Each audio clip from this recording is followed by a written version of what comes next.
बंटी पाटील हा कच्चा पैलवान नाही, मैदानात उतरल्याशिवाय मैदान मारल्याशिवाय परतत नाही असं वक्तव्य काँग्रेस नेते सतेज पाटलांनी केले। काँग्रेसला उमेदवार मिळणार नसल्याचा अप्रचार सुरू असल्याची टीका देखील पाटलांनी केली आहे। भाजप आणि शिवसेनेचे लोक काय म्हणत होते की काँग्रेस आणि शिवसेनेला उमेदवार सुद्धा मिळणार नाही, असं त्यांचं चालू होतं की उमेदवार मिळणार नाहीत, एकतर्फी निवडणूक या ठिकाणी होईल। परंतु एकतर्फी या मैदानामध्ये कुठलं मैदान कुणाला मारायला बंटी पाटील साधा कच्चा पैलवान या ठिकाणी नाही। मैदानात एकदा आम्ही उतरलो, कुस्ती जिंकल्याशिवाय आम्ही घरला जात नाही, हा आमचा इतिहास या ठिकाणी। ठाकरे बंधूंनी आताच मराठीचा मुद्दा का काढला? बाळासाहेब ठाकरेंनी पाहिलेली स्वप्न मोदींनी पूर्ण केली आहेत, अशा शब्दात नितेश राणेंनी ठाकरे बंधूंवर टीका केली। अस्तित्व टिकवायचं असेल तर भाजपला निवडून द्या असं आवाहन नितेश राणेंनी केले। आज ठाकरे बंधू एकत्र आलेले आहेत, पण ते मराठीचा मुद्दा का काढताय याबद्दल आपण सगळ्या जणांनी विचार केला पाहिजे। आताच मराठीचा मुद्दा का काढला, आता त्यांना मराठीत का आठवण आली?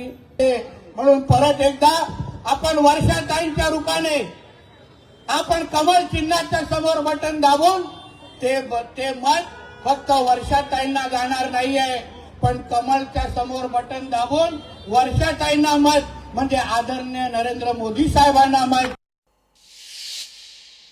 कोल्हापूर महानगरपालिका निवडणुकीची रणधुमाळी पाहायला मिळते। प्रचाराच्या सुपर संडेत महायुतीच्या वतीनं शक्ती प्रदर्शन करण्यात आले। धनंजय महाडिकांकडून प्रभाग क्रमांक 81 मध्ये रॅली काढण्यात आली।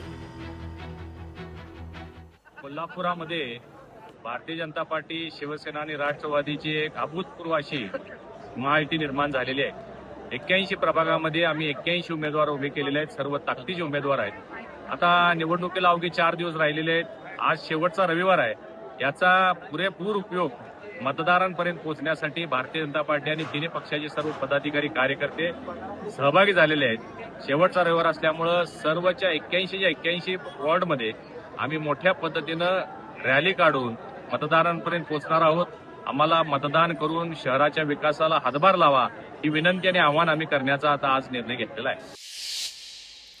ठाण्यात टपाली मतदानाला सुरुवात झाली आहे। शासकीय आणि पोलीस कर्मचाऱ्यांसाठी टपाली मतदान याचं आयोजन करण्यात आले।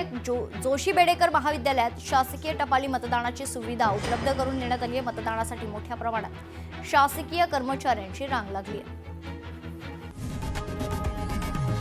लोकशाही मराठी ऐका, पहा, जागरूक रहा।